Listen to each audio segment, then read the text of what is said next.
तो इस वजह से जब एटम जो है वो इलेक्ट्रॉन शेयर करते हैं, डोनेट करते हैं, एक्सेप्ट करते हैं, तो डेफिनेटली वो बॉन्डिंग करते हैं। एक रीज़न तो इलेक्ट्रॉनिक कन्फिग्रेशन की स्टेबलाइजेशन है। दूसरी रीज़न जो है वो एनर्जी है। देखें, जब एटॉमिक स्टेट में एटम्स होते हैं उनकी एनर्जी ज़्यादा और स्टेबिलिटी कम होती है। ये मैं बात कर रहा हूँ अदर देन नोबल गैसेस की, ठीक है। तो अब उनकी एनर्जी ज़्यादा और स्टेबिलिटी कम होगी तो definitely every system moves toward stability. तो बच्चों ये याद रखें कि जब वो स्टेबिलिटी की तरफ जाना चाहेंगे वो अपनी एनर्जी को कम करेंगे, और उनके लिए उसके लिए बेहतरीन ऑप्शन ये है कि वो बॉन्डिंग करें, वो मॉलिक्यूलर स्ट्रक्चर्स के अंदर कन्वर्ट हो जाएं। तो वो मॉलिक्यूल्स बनाएंगे, वो अपनी एनर्जी को कम करेंगे और स्टेबिलिटी को ज़्यादा करेंगे। इसलिए केमिकल बॉन्डिंग होती है ताकि वो अपनी एनर्जी को कम कर सकें और स्टेबिलिटी को इंक्रीज कर सकें, ठीक है। तो ये बड़ा अहम पॉइंट है, इसको आप ज़रा ध्यान में रखिएगा। अच्छा, अब वो ये दो कॉजेज़ हैं जी। मेरी आवाज़ आ रही है सबको? ये चैट रूम में ज़रा बताएं, बच्चा कह रहा है कि आवाज़ नहीं आ रही, बच्ची कह रही है आवाज़ आ रही है, ज़रा प्लीज़ मुझे बताएं, चैट रूम में लिख कर बताएं।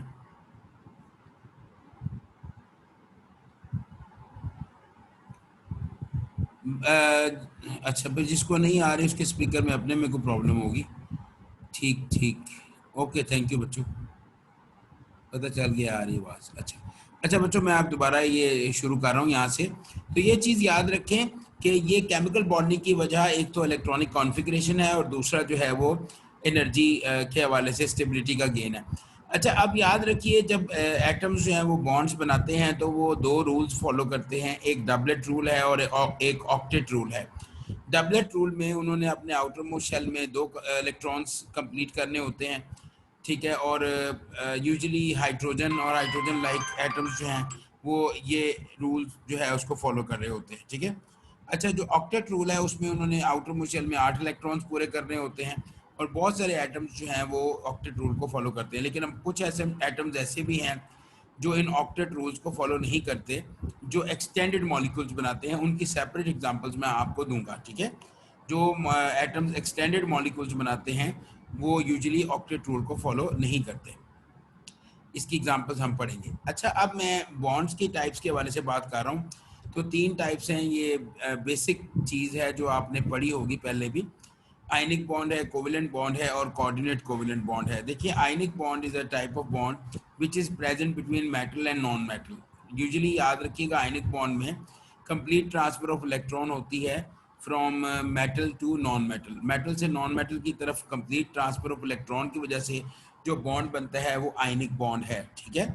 इसी तरह जो कोवेलेंट बॉन्ड होता है, ये बॉन्ड है due to the mutual sharing of electrons between the atoms.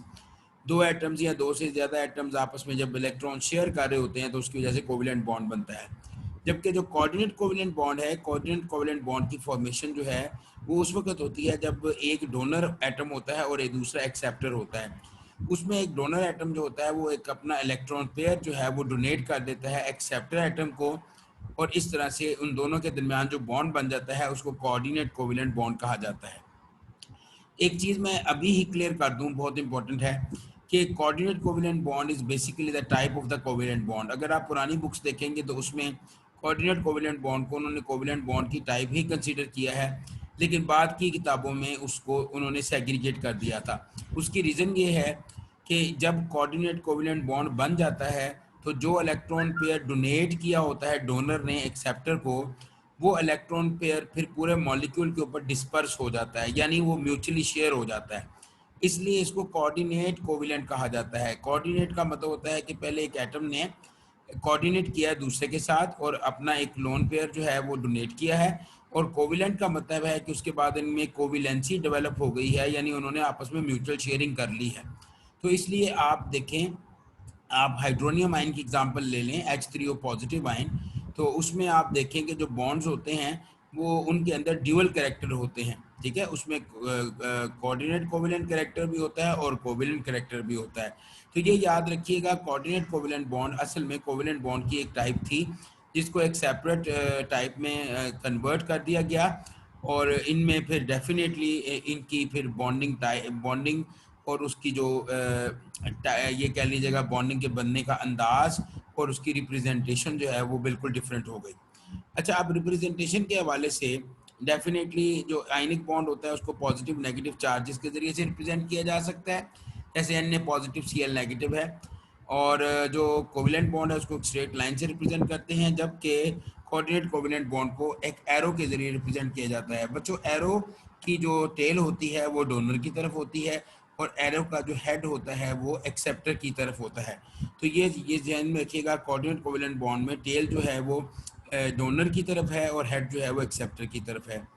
अच्छा, अब इसमें टाइप्स में बात करें तो आयनिक बॉन्ड की सिर्फ एक ही टाइप है, ठीक है जी। और कोऑर्डिनेट कोवेलेंट बॉन्ड की 3 टाइप्स हैं, सिंगल, डबल और ट्रिपल। ये आपको पता है, अगर एक पेयर जो है वो म्यूचुअल शेयर एक म्यूचुअल शेयरिंग एक इलेक्ट्रॉन पेयर की हो तो सिंगल बॉन्ड है, 2 इलेक्ट्रॉन पेयर शेयर हो रहे हो तो डबल है, और 3 इलेक्ट्रॉन पेयर शेयर हो रहे हो तो बेटा ट्रिपल बॉन्ड है। जबकि कोवेलेंट कोऑर्डिनेट कोवेलेंट बॉन्ड यहाँ पे लिखा हुआ है it is itself a type of covalent bond, जैसे कि मैंने पहले ही बताया आपको कि coordinate covalent bond is in fact is a type of covalent bond. अच्छा, जो आयनिक बॉन्ड होता है ये कम्प्लीटली आयनिक की नेचर होता है। जो कोवेलेंट बॉन्ड होता है बच्चों वो पोलर भी हो सकता है और नॉन पोलर भी हो सकता है, जबकि कोऑर्डिनेट कोवेलेंट बॉन्ड जो है ऑलवेज पोलर इन नेचर होता है, ठीक है, क्योंकि उसमें जो डोनर होता है, डोनर के ऊपर जो है वो पॉजिटिव और एक्सेप्टर के ऊपर नेगेटिव चार्ज आता है, लेकिन that is charge is not like ions, ठीक है। जिस तरह आयनिक फॉर्मेशन में जैसे पहले एड्स कर दिया है कि वहाँ पे कंप्लीट ट्रांसफ़र होती है, तो यहाँ पे ट्रांसफ़र होने के बाद शेयरिंग होना शुरू हो जाती है, तो इसलिए आप इसको आयनिक कंसिडर नहीं करेंगे, लेकिन एक कोऑर्डिनेट कोवेलेंट बॉन्ड को आप पोलर इन नेचर ज़रूर कंसिडर करेंगे। अच्छा, जो आयनिक बॉन्ड होता है नॉन डायरेक्शनल है। नॉन डायरेक्शनल का मतलब है कि इसकी कोई प्रॉपर डायरेक्शन को हम फिक्स नहीं कर सकते। आयनिक कंपाउंड्स का लेटस ज़रूर होता है, लेकिन आयनिक बॉन्ड्स नॉन डायरेक्शनल होते हैं, जैसे कि एक पॉजिटिव आयन है उसको नेगेटिव आयन्स ने डिफरेंट डायरेक्शन से जो है वो सराउंड किया हुआ है, या नेगेटिव आयन है उसको पॉजिटिव आयन्स ने डिफरेंट डायरेक्शन में सराउंड किया हुआ है। तो इस तरह की जो बॉन्डिंग होती है इसको नॉन डायरेक्शनल कहा जाता है, जबकि कोवेलेंट बॉन्ड और कोऑर्डिनेट कोवेलेंट बॉन्ड हमेशा डायरेक्शनल होते हैं, ठीक है। एक पर्टिकुलर डायरेक्शन के अंदर वो बॉन्ड बनते हैं और उसी पर्टिकुलर डायरेक्शन के अंदर ही शेयरिंग हो रही होती है या एक्सेप्टेंस और डोनेशन हो रही होती है। अच्छा, अब हम कैसे पता लगा सकते हैं कि जो है वो कोई बॉन्ड आयनिक है, कोवेलेंट है या कोऑर्डिनेट कोवेलेंट है? बच्चों, 2-3 बात याद रखिएगा। दुनिया में कोई भी बॉन्ड ऐसा नहीं है जो 100% आयनिक हो। दुनिया का सबसे ज़्यादा आयनिक जो बॉन्ड है वो सीजियम फ्लोराइड में पाया जाता है।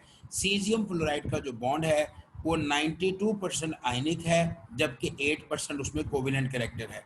तो ये आप याद रखिएगा कि कोई भी बॉन्ड 100% आयनिक नहीं होता। परसेंटेज ऑफ आयनिक कैरेक्टर हम कैलकुलेट करते हैं और उसमें सीजियम फ्लोराइड की एग्जांपल मैंने आपको दी है, that is the most ionic compound of the world, ठीक है। अलबत्ता ये याद रखिए कि अगर 2 एटम्स के दरमियान इलेक्ट्रोनेगेटिविटी का फ़र्क जो है वो 1.7 से ज़्यादा है। अच्छा जी, क्वेश्चन किया है इन्होंने कि एक बच्चे ने क्वेश्चन किया जी, अभी चले मैं जवाब दे देता हूँ। मतलब कि एहसान साहब हैं, वो कह रहे हैं जी इसकी रीज़न क्या है कि कोई भी बॉन्ड आयनिक 100% क्यों नहीं हो सकता। देखिए, इसमें रीज़न ये है कि बुनियादी तौर के ऊपर ये डिपेंड करता है डिफरेंस इन इलेक्ट्रोनेगेटिविटी के ऊपर, ठीक है, डिफरेंस इन इलेक्ट्रोनेगेटिविटी के ऊपर। तो ये याद रखिए, कंप्लीट ट्रांसफ़र तो होती है, लेकिन in spite of that ions के दरमियान डिस्टेंसेस या जो एटम्स के दरमियान फासले होते हैं, डिस्टेंसेस होते हैं, वो बहुत ही कम होते हैं, ठीक है ना। तो इन तमाम पॉसिबिलिटीज़ के बावजूद भी कि कंप्लीट ट्रांसफ़र ऑफ इलेक्ट्रॉन हो गई, एक ने इलेक्ट्रॉन दे दिया, दूसरे ने इलेक्ट्रॉन ले लिया और स्टेबलाइज कर लिया अपने आप को, इन स्पाइट ऑफ दैट जो उनकी शेयरिंग ऑफ इलेक्ट्रॉन का कैरेक्टर है उसको हम इग्नोर नहीं कर सकते, ठीक है ना। यानी in spite of the donation, इसके बावजूद भी पॉसिबिलिटी ऑफ शेयरिंग जो है वो रहती है, ऑल्दो कि वो नेग्लिजिबल हो जाती है, ठीक है। जितना इलेक्ट्रोनेगेटिविटी का डिफरेंस बढ़ता चला जाएगा उतनी शेयरिंग की पॉसिबिलिटी नेग्लिजिबल होती चली जाएगी, लेकिन उसको ज़ीरो नहीं हम कर सकते कभी भी, और ज़ीरो होती भी नहीं है प्रैक्टिकली। तो इसलिए सीजियम फ्लोराइड की एग्जांपल दी है, क्योंकि सीजियम मोस्ट इलेक्ट्रोपॉजिटिव मेटल है और फ्लोरीन मोस्ट इलेक्ट्रोनेगेटिव एटम है। तो उन दोनों के दरमियान जो बॉन्ड बनेगा वो definitely maximum ionic in nature होगा, लेकिन उसका भी जब आयनिक आयनिक कैरेक्टर हम कैलकुलेट करते हैं, दूसरी वजह उनकी डायरेक्शन भी है। क्योंकि ये मैंने आपको जैसे बताया है कि आयनिक कंपाउंड्स क्रिस्टलाइन होते हैं, क्रिस्टल लैटिसेस होते हैं, तो इसमें फिर हम जब उनके आयनिक कैरेक्टर को परसेंटेज के हिसाब से कैलकुलेट करते हैं तो कभी भी वो 100% के इक्वल नहीं आता। अच्छा बच्चों, जो मैं पॉइंट बताना चाह रहा था, अब मैंने सवाल का जवाब दिया, अब मैं दोबारा वापस आता हूँ अपने पॉइंट की तरफ। जी, अब अगर याद रखिए बच्चों, अगर इलेक्ट्रोनेगेटिविटी का फ़र्क जो है दो एटम्स के दरमियान 1.7 से ज़्यादा है तो वो बॉन्ड जो है वो आयनिक कंसिडर होगा, यानी उसका करेक्टर सिर्फ 50% से ज़्यादा आयनिक और लेस देन 50% कोविलेंट होगा। और अगर उसकी डेल्टा ई एन की वैल्यू लेस देन 1.7 है, यानी इलेक्ट्रोनेगेटिविटी का डिफरेंस 1.7 से कम है, तो वो बॉन्ड कोविलेंट कंसिडर होगा। और इसी तरह जो कोऑर्डिनेट कोविलेंट बॉन्ड होता है उसमें भी 1.7 का जो डिफरेंस होता है वो बड़ा इंपॉर्टेंट है। 1.7 से कम का डिफरेंस जो है वो कोऑर्डिनेट कोवेलेंट बॉन्ड ही, वो भी कोऑर्डिनेट कोवेलेंट बॉन्ड कंसीडर होगा। यानी कोऑर्डिनेट कोवेलेंट बॉन्ड में भी इलेक्ट्रोनेगेटिविटी का डिफरेंस दो एटम्स के दरमियान 1.7 से कम होता है। अच्छा, इसमें एक चीज़ याद रखिए, जो कोवेलेंट बॉन्ड होते हैं उनके भी दो टाइप्स हैं, पोलर और नॉन पोलर। बच्चों ये याद रखें कि अगर तो इलेक्ट्रोनेगेटिविटी का डिफरेंस दो एटम्स के दरमियान 0.4 से ज़्यादा 0.4 से ज़्यादा है, 0.4 से ज़्यादा है, तो उसको हम पोलर कोवेलेंट बॉन्ड कंसिडर कर सकते हैं। और अगर 0.4 या 0.4 से कम है तो उसको हम non polar covalent bond consider करेंगे। तो ये फैक्ट भी आपने याद रखना है। जैसे कार्बन और हाइड्रोजन का बॉन्ड नॉन पोलर है, हालांकि उनकी इलेक्ट्रोनेगेटिविटी में डिफरेंस 0.4 है, क्योंकि कार्बन की इलेक्ट्रोनेगेटिविटी 2.5 है और हाइड्रोजन की 2.1 है। अगर आप डिफरेंस निकालेंगे तो 0.4 का डिफरेंस निकलेगा, लेकिन in spite of that this bond is called non polar, इसको हम नॉन पोलर कहते हैं। तो नॉन पोलर से पोलर कोवेलेंट बॉन्ड होने के लिए जरूरी है कि इलेक्ट्रोनेगेटिविटी का डिफरेंस 0.4 से ज्यादा हो। दैट्स एन इंपॉर्टेंट पॉइंट को याद रखना बच्चों।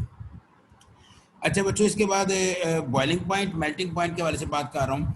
जिन कंपाउंड्स के अंदर आयनिक बॉन्ड होते हैं उनका मेल्टिंग पॉइंट हाई होता है, उनका बॉइलिंग पॉइंट भी हाई होता है, क्योंकि उनका लैटिस एनर्जी होती है, स्ट्रॉन्ग इंटरेक्शन होती हैं, और आयंस को दूर करने के लिए आपको हाई एनर्जी चाहिए, ज़्यादा टेम्परेचर चाहिए। इसके मुकाबले में जो कोवेलेंट बॉन्ड कंपाउंड्स होते हैं उनके जो मेल्टिंग और बॉइलिंग पॉइंट्स होते हैं वो लो होते हैं, लेकिन कुछ एक्सेप्शंस भी हैं। देखिए, ये चीज़ आप जहन में रखें कि बुनियादी तौर के ऊपर जैसे आप ये लगा सकते हैं, ये मैं एग्जांपल देने लगा हूँ डायमंड की, एग्जांपल देता हूँ आपको ग्रेफाइट की। अब डायमंड और ग्रेफाइट तो कोवेलेंट इन नेचर है, लेकिन इन स्पाइट ऑफ दैट इनका मेल्टिंग पॉइंट और बॉइलिंग पॉइंट हाई है। तो एक्सेप्शंस आर देयर, ये चीज़ याद रखिए। हम जनरल बात कर रहे हैं कि जनरली आयनिक कंपाउंड्स का मेल्टिंग बॉइलिंग पॉइंट हाई होता है और कोवेलेंट कंपाउंड्स का मेल्टिंग बॉइलिंग पॉइंट जो है कम होता है, ठीक है। जबकि जो कंपाउंड जिनके अंदर कोऑर्डिनेट कोवेलेंट बॉन्ड होता है उनका जो मेल्टिंग पॉइंट है और बॉइलिंग पॉइंट है नाइदर वेरी हाई है नॉर वेरी लो है, ठीक है। ये इंटरमीडिएट मेल्टिंग बॉइलिंग पॉइंट होता है। इलेक्ट्रिकल कंडक्टेंस के हवाले से एक बड़ी इंपॉर्टेंट बात बता रहा हूँ बच्चों, जितने भी आयनिक कंपाउंड्स होते हैं ना, ये कंडक्टर नहीं होते, ठीक है। ये अब मेरी बात पूरी सुननी है पहले। अगर ये सॉलिड स्टेट में होंगे तो ये कंडक्शन शो नहीं करेंगे। जैसे सोडियम क्लोराइड अगर सॉलिड है तो वो कंडक्टर नहीं है, लेकिन अगर सोडियम क्लोराइड फ्यूज़ कर दें, मतलब मेल्ट कर देंगे या उसको वाटर के अंदर डिज़ोल्व कर देंगे, तो वो बहुत अच्छा कंडक्टर बन जाएगा। तो ये चीज़ याद रखिएगा, आयनिक कंपाउंड्स जो होते हैं जिनमें आयनिक बॉन्ड होता है वो उस वक्त अच्छे कंडक्टर बनते हैं जब वो मोल्टन स्टेट में हो या एक्वस स्टेट में हो। सॉलिड स्टेट में वो नॉन कंडक्टर होते हैं। अच्छा, और यूजुअली जो बच्चों कोवेलेंट कंपाउंड्स होते हैं वो यूजुअली नॉन कंडक्टर ही होते हैं, लेकिन इसमें भी एक्सेप्शन है। जैसे ग्रेफाइट है, graphite is a covalent compound that is conductor, ठीक है जी। वो पैरेलली अगर आप अलॉन्ग एक्स एक्सिस उसमें से जो है ना करंट गुजारते हैं तो हॉरिजॉन्टली उसमें से करंट गुजर सकता है, ठीक है जी।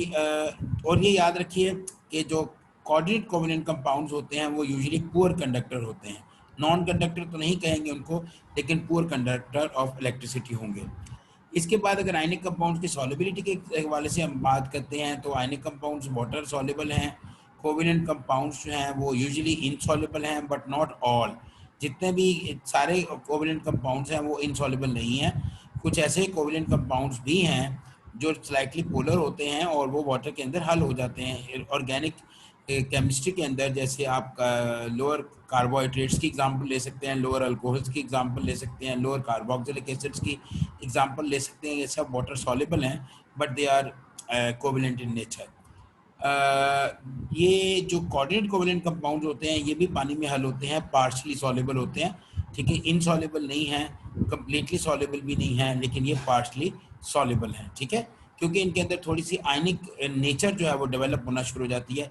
इसकी वजह से इनकी सॉल्युबिलिटी जो है वो वाटर के अंदर होना शुरू हो जाती है, पढ़ना शुरू हो जाती है। एग्जांपल्स बच्चों आपने माशाल्लाह से पढ़ी होंगी, सोडियम क्लोराइड है, पोटाशियम क्लोराइड है, सोडियम ब्रोमाइड है, हाइड्रोजन और कार्बन डाइऑक्साइड, नाइट्रोजन वगैरह कोवेलेंट कंपाउंड्स की एग्जांपल हैं, कोवेलेंट बॉन्ड्स की एग्जांपल हैं। Ammonium ion, hydronium ion, phosphonium ion, ये एग्जांपल्स हैं कोऑर्डिनेट कोवेलेंट बॉन्ड की, ठीक है। एक एमसीक्यू जाता होता है अमोनियम क्लोराइड। अमोनियम क्लोराइड के अंदर किस तरह की बॉन्डिंग पाई जाती है? तो कुछ लोग ना उसको गलत कर लेते हैं, वो उसको टिक करते हैं जी अमोनियम क्लोराइड में आयनिक बॉन्ड होता है। बच्चों अमोनियम क्लोराइड एक ऐसा कंपाउंड है, ये बेसिकली नौशादर जिसको बोलते हैं, ये इसमें 3 तरह के बॉन्ड पाए जाते हैं। इसमें कोवेलेंट बॉन्ड भी पाया जाता है, इसमें आयनिक बॉन्ड भी पाया जाता है, उसमें कोऑर्डिनेट कोवेलेंट बॉन्ड भी पाया जाता है। ये एक एमसीक्यू है इसलिए मैं एक्सप्लेन कर रहा हूँ। जो अमोनियम आयन है ना वो उस वक्त बनता है जब अमोनिया को कोऑर्डिनेट कोवेलेंट बॉन्ड बनाता है H पॉजिटिव आयन के साथ, तो वो उधर कोऑर्डिनेट कोवेलेंट बॉन्ड बन गया। दूसरी चीज़ ये है अमोनिया में नाइट्रोजन और हाइड्रोजन के दरमियान जितने भी बॉन्ड्स हैं वो सारे क्या हैं? कोवेलेंट हैं। तो कोवेलेंट भी हो गया और कोऑर्डिनेट कोवेलेंट भी हो गया।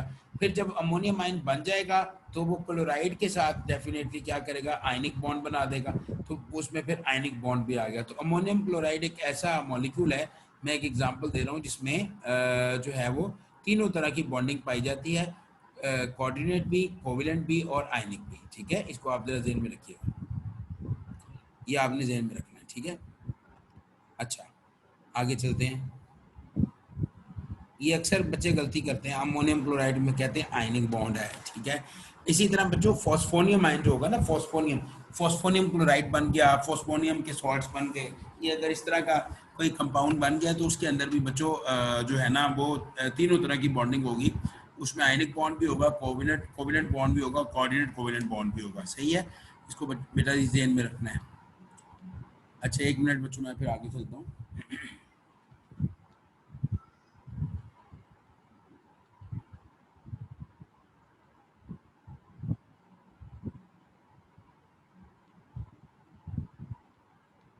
अच्छा जी, ये मुझे क्वेश्चन किया उन्होंने, बच्चे ने, किसी ने, कि ये जी अगर तीनों तरह के बॉन्ड्स हैं तो लिखेंगे कौन सा? तो एमसीक्यूज जब आएगा ना, तो अगर इस तरह पे एमसीक्यूज आता है तो उसमें फिर वो ये तीनों ऑप्शंस के बाद चौथी ऑप्शन में देता है ऑल ऑफ दीज, तो ऑल ऑफ दीज को आप टिक करेंगे, ठीक है।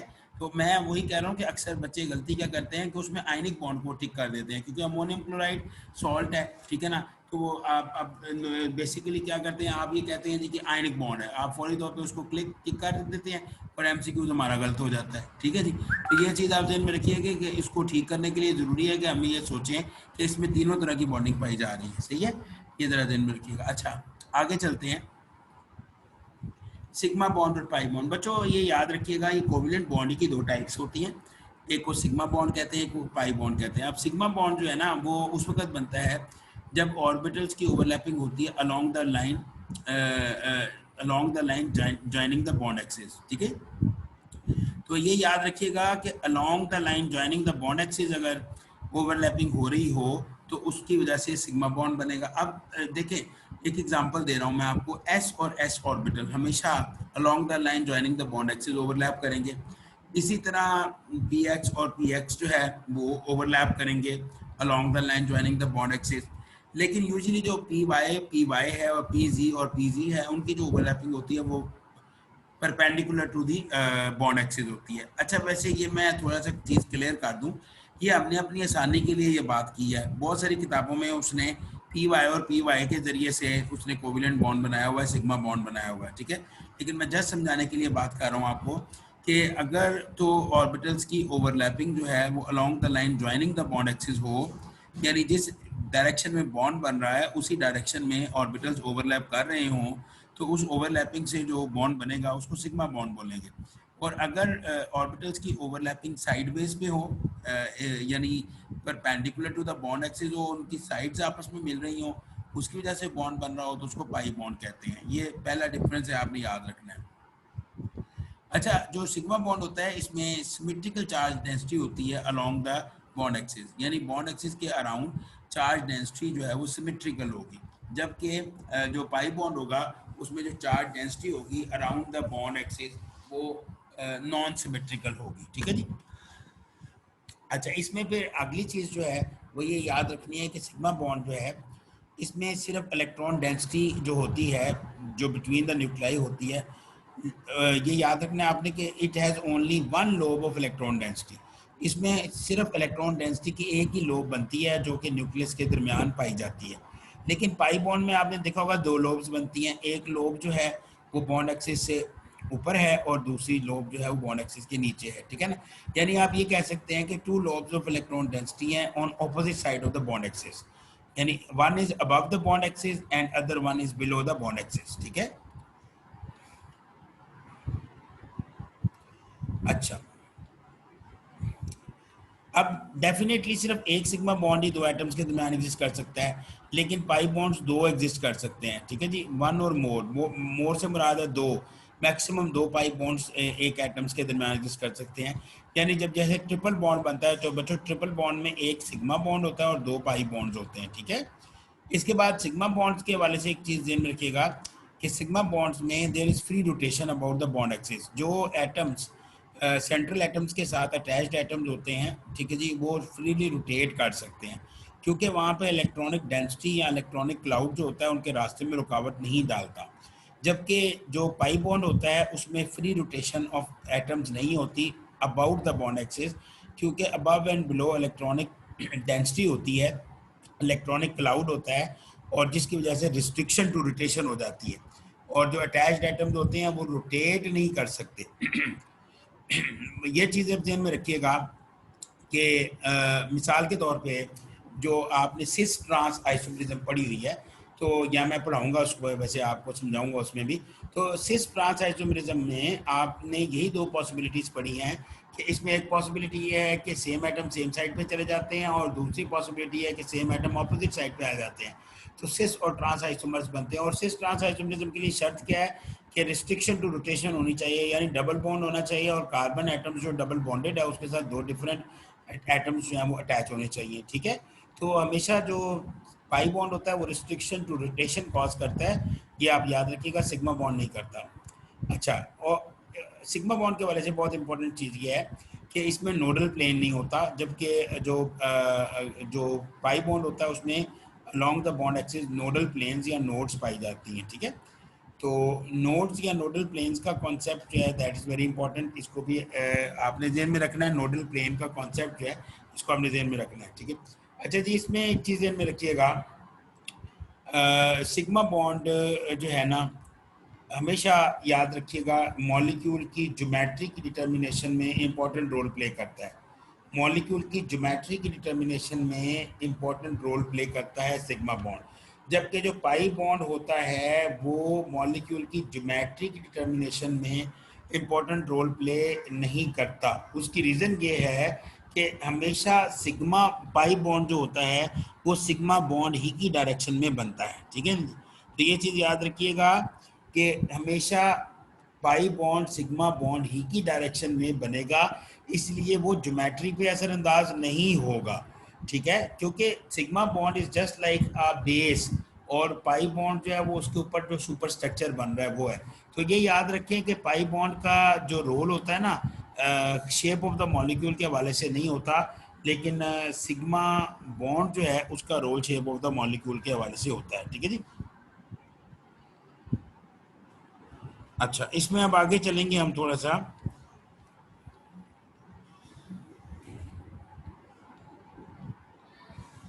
अच्छा बच्चों, ये हमारे पास वैसे ना सिर्फ 5 मिनट रह गए हैं, 7 मिनट।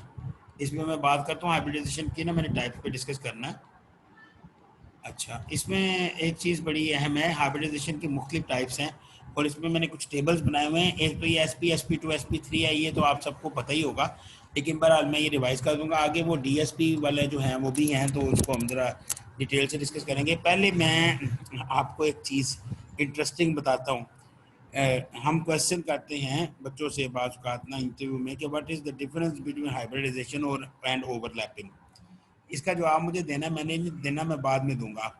आपने मुझे बताना है बाद में, मतलब व्हाट्सएप पे ना उधर ग्रुप में बेशक दे दीजिएगा, हाइब्रिडाइजेशन में और ओवरलैपिंग में क्या फ़र्क होता है। सही है, ये आपने याद रखना है, ठीक है। What is the difference between hybridization and overlapping. चले, मैं हाइब्रिडाइजेशन सिर्फ बता रहा हूँ भी आपको। देखिए, हाइब्रिडाइजेशन एक ऐसा प्रोसेस है जिसमें एटॉमिक ऑर्बिटल्स जिनकी एनर्जी और शेप डिफरेंट होती है वो आपस में मिलकर एक सेट ऑफ ऑर्बिटल बनाते हैं, और वो सेट ऑफ ऑर्बिटल जो होगा उनकी उस पूरे सेट के अंदर जो ऑर्बिटल बनेंगे उनकी एनर्जी और सेम शेप जो है वो सेम हो जाएगी, यानी वो डीजनरेट हो जाएंगे। तो हाइब्रिडाइजेशन एक ऐसा प्रोसेस है जिसमें एटॉमिक ऑर्बिटल्स जिनकी शेप और एनर्जी डिफरेंट होती है वो आपस में मिलकर एक सेट ऑफ ऑर्बिटल्स बनाते हैं जिनकी एनर्जी और शेप सेम हो। देखिए, कोई भी एटम जब बॉन्डिंग करता है तो बॉन्डिंग करने से पहले वो हाइब्रिडाइजेशन करता है, क्योंकि डी जनरेसी जिसको बोलते हैं ना, डी जनरेसी का मतलब है कि उनकी एनर्जी का सेम हो जाना।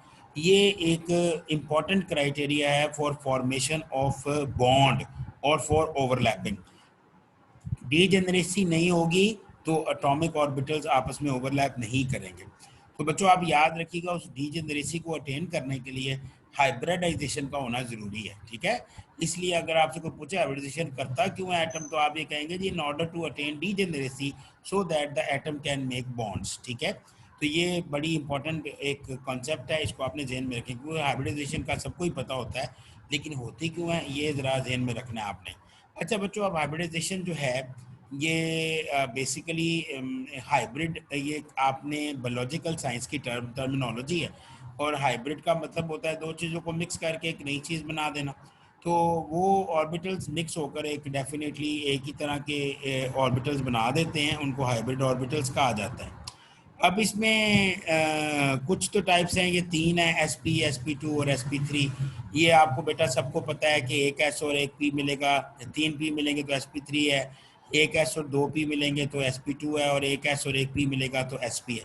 हाँ, यहाँ पे जो इम्पोर्टेंट चीज़ है वो MCQ के हवाले से इम्पोर्टेंट है। जब sp3 ऑर्बिटल्स बनते हैं तो हर ऑर्बिटल में जो जो चार ऑर्बिटल बने हैं 25% एस करेक्टर होता है और 75% पी करेक्टर होता है, ये आपने याद रखना है।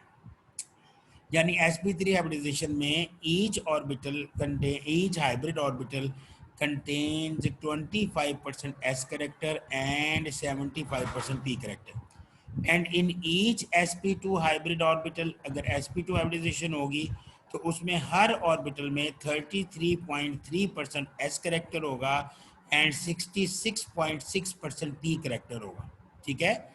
और sp हाइब्रिडाइजेशन में जो दो ऑर्बिटल्स बनेंगे हाइब्रिडाइजेशन के बाद, उसमें बेटा जी 50% हर ऑर्बिटल में s करेक्टर होगा, 50% p करेक्टर होगा। तो ये बड़ी अहम पॉइंट है, इसको ध्यान में रखना है।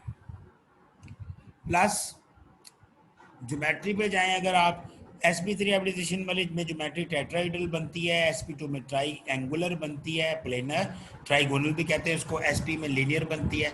इसमें बॉन्ड एंगल 109.8 का बनता है, इसमें 120 का, इसमें 180 का। और नेचर ऑफ बॉन्डिंग क्या है इसमें बेटा जी, ये है कि sp3 में सारे सिग्मा बॉन्ड्स बनते हैं, sp2 में 3 सिग्मा और 1 पाई बनता है, और sp में 2 सिग्मा और 2 पाई बनते हैं। ये विद रिस्पेक्ट टू कार्बन में डिस्कस कर रहा हूँ खास तौर पे, ठीक है, क्योंकि कार्बन एक ऐसा एटम है जो कि तीनों तरह की हाइब्रिडाइजेशन शो करता है। देखिए ना, कार्बन एटम है, उसमें sp भी है, sp2 भी है, sp3 भी है। तो ये इस हवाले से मैंने खास तौर पे particularly with respect to carbon atom बात की है, ठीक है, इसको आपने ध्यान में रखना है। अच्छा, नीचे एक और टेबल बड़ी अहम दी हुई है मैंने, ये बच्चों ध्यान में रखें, ये टेबल तो है, इसके नीचे एक टेबल है, चले मैं वो भी डिस्कस करता हूँ, पहले इसको डिस्कस कर लें। यहाँ पे मीथेन, इथेन और इथाइन की एग्जांपल दी हुई है, ये इथाइन है, इसको ये इथीन नहीं है। तो ये उसमें आपको पता है मीथेन में sp3 है, इसमें sp2 है, इसमें इथाइन में sp है। फिर उनकी शेप, उनके सिग्मा बॉन्ड्स और उनके पाई बॉन्ड्स कितने हैं, ये MCQs में आ सकते हैं कि किसी मॉलिक्यूल में सिग्मा, जैसे बेंजीन में है ना, बेंजीन में कितने सिग्मा कितने पाई बॉन्ड्स हैं, ठीक है जी। इथाइन है, उसमें कितने सिग्मा कितने पाई बॉन्ड्स हैं। इस तरह के एमसीक्यूज होते हैं तो सिंपल हैं, लेकिन इस तरह के एमसीक्यूज सम टाइम बच्चे गलत कर देते हैं। तो ये आपने जहन में रखना है कि इनमें कितने सिग्मा और कितने पाई बॉन्ड्स हैं, ये आपने जहन में रखना है, ठीक है। और आज मैं लास्ट, जो आज के लिए लास्ट चीज़ करवा रहा हूँ, वो नीचे वाला टेबल है, हाइब्रिडाइजेशन और स्ट्रक्चर्स की बात हो रही है। तो बच्चों ये याद रखें कि ये हाइब्रिडाइजेशन और स्ट्रक्चर के हवाले से जो ये जो टेबल है दैट इज़ वेरी इंपॉर्टेंट, ठीक है ना। इसमें एक तरफ रीजन ऑफ इलेक्ट्रॉन डेंसिटी दी हुई है, फिर उसकी शेप दी हुई है, फिर टाइप ऑफ हाइब्रिडाइजेशन दी हुई है, और आगे फिर स्ट्रक्चर बनाया भी गया है, ठीक है। तो दो ऑर्बिटल्स की मिक्सिंग होगी, ठीक है ना जी। तो लीनियर स्ट्रक्चर बनेगा, एसपी हाइब्रिडाइजेशन होगी, और ये स्ट्रक्चर में जो बॉन्ड एंगल होगा वो 180 का बनेगा। अगर तीन ऑर्बिटल्स मिक्स होंगे और हाइब्रिडाइजेशन करेंगे तो ट्रायंगुलर प्लेनर स्ट्रक्चर बनेगा। और वो कौन सी हाइब्रिडाइजेशन होगी, sp2, तो ये बॉन्ड एंगल 120 का बनेगा। चार होंगे तो sp3 हाइब्रिडाइजेशन है, टेट्राहेड्रल स्ट्रक्चर है, बॉन्ड एंगल 109.5 डिग्री का है। अगर पांच होंगे तो बच्चों डी sp3d हाइब्रिडाइजेशन है, उसमें जो शेप बनती है ट्राइगोनल पायरामिडल है, और इसमें एक एंगल 90 डिग्री का है और फिर 120 डिग्री का है, ठीक है। तो इसमें 90 डिग्री के एंगल्स भी बनते हैं और 120 डिग्री के एंगल्स भी बनते हैं। इसी तरह अगर 6 ऑर्बिटल्स मिक्स होंगे और D2sp3 हाइब्रिडाइजेशन होगी तो ऑक्टाहेड्रल स्ट्रक्चर बनेगा, और इसमें यूजुअली बॉन्ड एंगल्स 90 डिग्री के होंगे, सही है। तो ये मैंने यहाँ तक करवाया है। अब हमारा टाइम जो है वो ख़त्म हो रहा है। बहरहाल आपसे कोई क्वेश्चंस वगैरह होंगे आप मुझसे कर लीजिएगा, इसमें ग्रुप के अंदर ही शेयर कर लीजिएगा, तो इंशाल्लाह फिर उस पर मैं डिस्कस कर दूँगा, ठीक है। इसको मैं एंड कर रहा हूँ मीटिंग को, कल इंशाल्लाह इससे आगे हम कंटिन्यू करेंगे जी। थैंक यू, अल्लाह हाफिज़।